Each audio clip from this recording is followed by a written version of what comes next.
Chapter 2. I just want to say for the record that the first chapter does not have a heading. It is not marked as Chapter 1. But Chapter 2 is marked as Chapter 2, unless that's supposed to be a page marker. Nope, it's not. I'm looking at the PDFs of the original printing, and that's a chapter marker, and there was no Chapter 1 marker. Perfect. Arriving after dusk in Gorzon, Grigner descended down a dismal alley, reining his horse before a beaten tavern. The red-haired giant strode into the dimly lit hostelry. What? Hostelry? Okay, that's an actual word. It means an inn. And he spelled it right. I think he used a thesaurus a lot.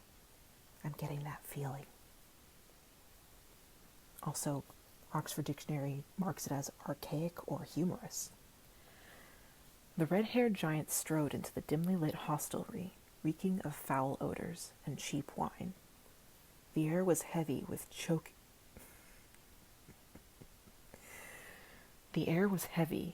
choking fumes spewing from smoldering torches.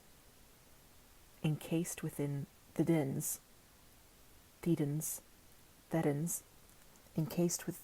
going to start over.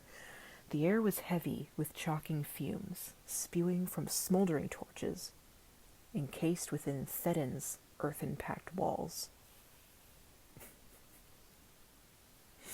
Okay. Tables were clustered with groups of drunken thieves and cutthroats, tossing dice or making love to willing prostitutes. Eyeing a slender female crouched alone at a nearby bench, Grigner advanced, wishing to wholesomely occupy his time. Yeah, real wholesome. The flickering torches cast weird shafts of luminescence, dancing over the half-naked harlot of his choice. Her stringy orchid twines of hair swaying gracefully over the lithe, opaque nose.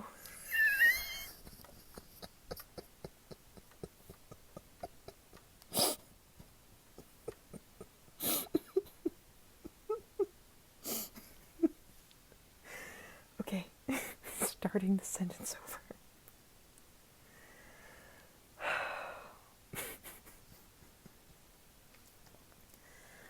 The flickering torches cast weird shafts of luminescence, dancing over the half-naked harlot of his choice. Her stringy orchid twines of hair, swaying gracefully over the lithe, opaque nose, as she raised a half-drained mug to her pale red lips. Glancing upward, the alluring complexion noted the stalwart giant as he rapidly approached. Did he just use the word complexion to refer to a person? He did. Okay, moving on. Whenever I'm not starting the sentence over. Moving on. A faint glimmer sparked from the pair of deep blue ovals of the amorous female as she motioned toward Grigner, enticing him to join her. The barbarian seated himself upon a stool at the wench's side, exposing his body, naked save for a loincloth brandishing a long steel broadsword, an iron spiraled battle helmet, and a thick leather sandal. A thick leather sandals. Okay, hang on. So the loincloth is somehow brandishing a long steel broadsword. And the sentence structure makes it sound like the loincloth is brandishing not only the long steel broadsword, but the iron spiraled battle helmet and the thick leather sandals. Anyway, starting this sentence over. The barbarian seated himself upon a stool at the wench's side, exposing his body, naked save for a loincloth brandishing a long steel broadsword, an iron spiraled battle helmet, and a thick leather sandals, to her unobstructed view. Thou hast need to occupy your time, barbarian, There's no question mark. I need to start that. There's a question mark at the end of the sentence tag. Anyway, I need to start that over because I didn't read that with the correct intonation based on the punctuation that's actually in the quote. Thou hast need to occupy your time, barbarian. Questioned the female. Only if something worth offering is within my reach, stated Grigner, as his hands crept to embrace the tempting female, who welcomed them with open willingness. From where do you come, barbarian, and by what are you called? Gasped the complying wench, as Grigner smothered her lips with the blazing touch of his flaming mouth. I fucking can't with this already. The engrossed Titan ignored the queries of the inquisitive female, pulling her towards him and crushing her sagging nip.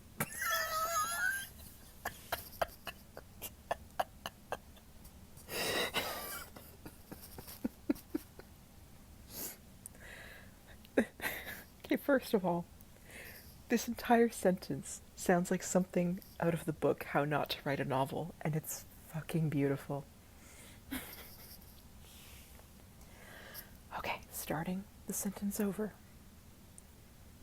The engrossed Titan ignored the queries of the inquisitive female, pulling her towards him and crushing her sagging nipples to his yearning chest.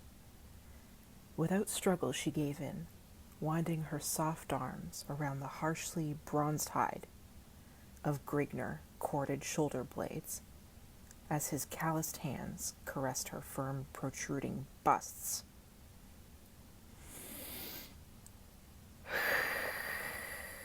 Okie dokie. You make love well, wench, admitted Grigner, as he reached for the vessel of potent wine his charge had been quaffing. Yeah, okay, he used that word correctly. A flying foot caught the mug Grigner had taken hold of, sending its blood-red contents sloshing over a flickering crescent, leashing tongues of bright orange flame to the foot-trodden floor.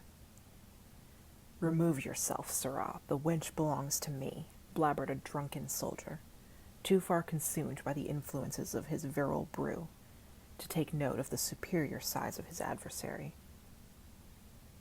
Oh, sirrah is a real word. Man, he used a dictionary, but he clearly only used it to find archaic words to use in his story. He didn't use it, obviously, to check any of the normal words that he used. That is fascinating. Sirrah. Okay, I technically mispronounced it, so I'm gonna read it again. Remove yourself, sirrah. The wench belongs to me, blabbered a drunken soldier, too far consumed by the influences of his virile brew to take note of the superior size of his adversary.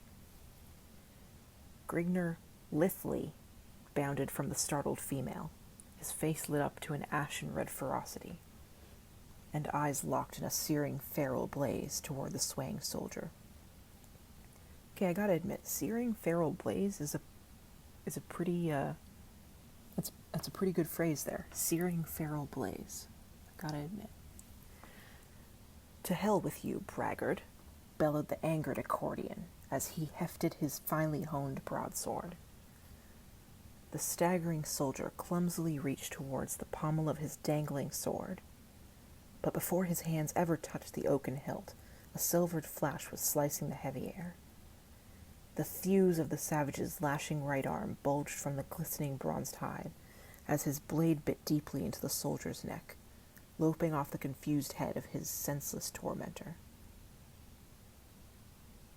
With a nauseating thud, the severed oval toppled to the floor as the segregated torso of Grigner's bovine antagonist swayed, then collapsed in a pool of swirled crimson. Severed oval. I can't... Why? Anyway. In the confusion, the soldiers' fellows confronted Grigner with unsheathed cutlasses, directed toward the latter's scowling makeup. The slut should have picked his quarry more carefully, roared the victor in a mocking baritone growl, as he wiped his dripping blade on the prostrate form and returned it to its scabbard. The fool should have shown more prudence, however you shall rue your actions while rotting in the pits, stated one of the sprawled soldier's comrades. Grigner's hand began to remove his blade from its leather housing, but retarded the motion in face of the blades waving before his face. Dismiss your hand from the hilt, barbarian, or you shall find a foot of steel sheathed in your gizzard. Grigner weighed his position, observing his plight, whereupon he took the soldier's advice as the only logical choice. To attempt to hack his way from his present predicament could only warrant certain death. He was of no mind to bring upon his own demise if an alternate path presented itself. The will to necessitate his life forced him to yield to the superior force, in hopes of a moment of carlessness later upon the part of his captors, in which he could effect a more plausible means of escape. You may steady your arms. I will go without a struggle. Your decision is a wise one, yet perhaps you would have been better off had you forced death. The soldier's mouth wrinkled to a sadistic grin of knowing mirth as he prodded his prisoner on with his sword point. After an indiscriminate period of marching through slinking alleyways and dim moonlighted streets, the procession confronted a massive seraglio. The palace area was surrounded by an iron grating, with a lush garden upon all sides. The group was admitted through the gilded gateway, and Grigner was led along a stone pathway bordered by plush vegetation, lustfully enhanced by the moon's shimmering rays. Upon reaching the palace, the group was granted entrance, and after several minutes of explanation, led through several winding corridors to a richly draped chamber. Confronting the group was a short, stocky man seated upon a golden throne. Tapestries of richly draped regal blue silk covered all walls of the chamber, while the steps leading to the throne were plated with sparkling white ivory. The man upon the throne had a naked wench seated at each of his arms, and a trusted adviser seated in back of him. At each corner of the chamber, a guard stood at attention, with upraised pikes supported in their hands, golden chainmail adorning their torsos, and barred helmets emitting scarlet plumes enshrouding their heads. The man rose from his throne to the dais surrounding it. His plush turquoise robe dangled loosely from his chunky frame. Oh my god. This is going to be a long read. The soldiers surrounding Grigner fell to their knees, with heads bowed to the stone masonry of the floor, in fearful dignity to their sovereign. Lage. That's not how you spell liege. When I try to look it up with my dictionary, it comes up with beige. Explain the purpose of this intrusion upon my chateau. Your serenity, resplendent in noble grandeur, we have brought this yokel before you. The soldier gestured toward Grigner. For the redress or your all-knowing wisdom in judgment regarding his fate. Down on your knees, lout, and pay proper homage to your sovereign, commanded the pudgy noble of Grigner. By the surly beard of Mrifk, Grigner kneels to no man, scowled the massive barbarian. You dare to deal this blasphemous act to me. You are indeed brave, stranger, yet your valor smacks of foolishness. That's actually a pretty good phrase. Your valor smacks of foolishness. I kind of like that. Anyway.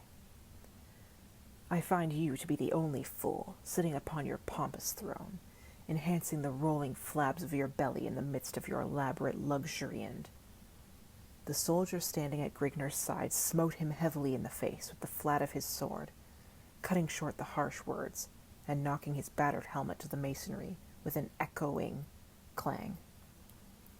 I was just checking the original story and to see if that hyphen was because there was a line break, but no, there was no line break. That hyphen is just there for no reason.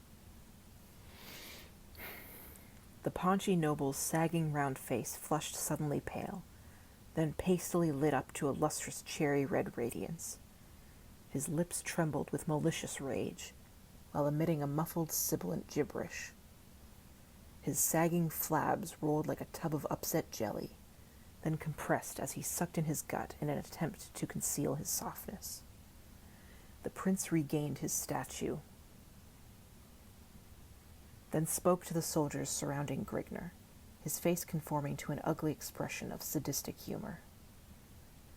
Take this uncouth heathen to the vault of misery, and be sure that his agonies are long and drawn out before death can release him. As you wish, sire. Your command shall be heeded immediately, answered the soldier on the right of Grigner, as he stared into the barbarian's seemingly unaffected face. The advisor seated in the back of the noble slowly rose and advanced to the side of his master, motioning the wenches seated at his sides to remove themselves. He lowered his head and whispered to the noble. Eminence, the punishment you have decreed will cause much misery to this scum. Yet it will last only a short time, then release him to a land beyond the sufferings of the human body. Why not mellow him in one of the subterranean vaults for a few days, then send him to life labor in one of your buried mines? To one such as he, a life spent in the confinement of the Stygian pits will be an infinitely more appropriate and lasting torture. So there should have been another quotation mark at the beginning of the next paragraph of that quotation, but there wasn't. So that's fun. The noble cupped his drooping double chin in the folds of his brimming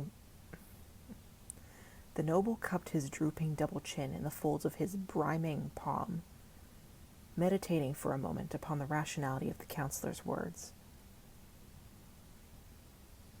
Then raised his shaggy brown eyebrows and turned toward the advisor, eyes aglow. As always, agaffned.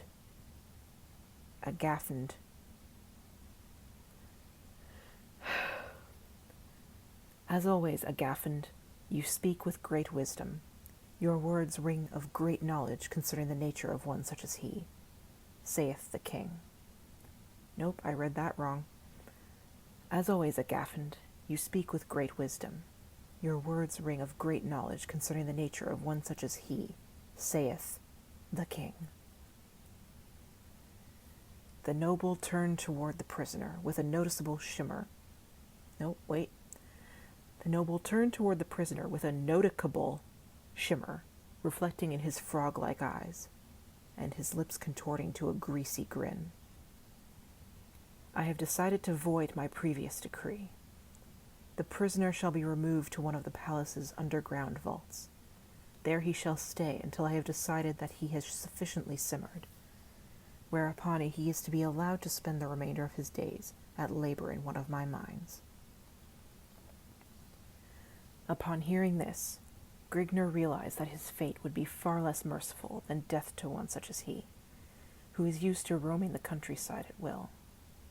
A life of confinement would be more than his body and mind could stand up to. This type of life would be immeasurably worse than death. I shall never understand the ways of your twisted civilization. I simply defend my honor, and am condemned to life confinement by a pig who sits on his royal ass, wooing whores, and knows nothing of the affairs of the land he imagines to rule. Lectures Grigner?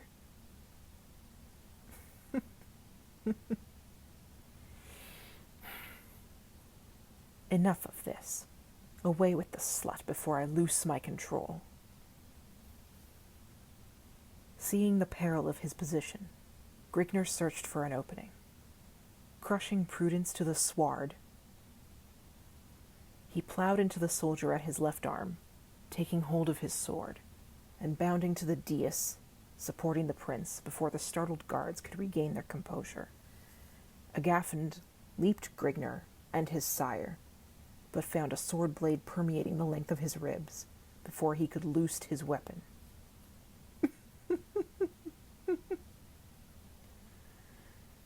The counselor slumped to his knees as Grigner slid his crimsoned blade from Agfden.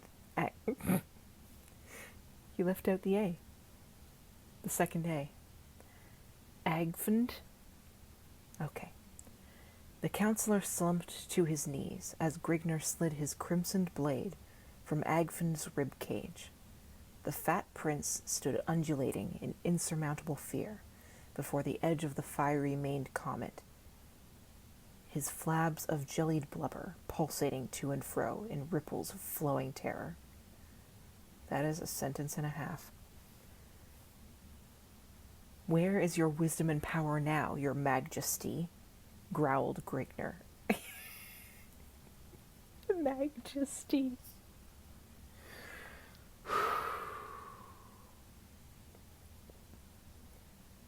The prince went rigid as Grigner discerned him glazing over his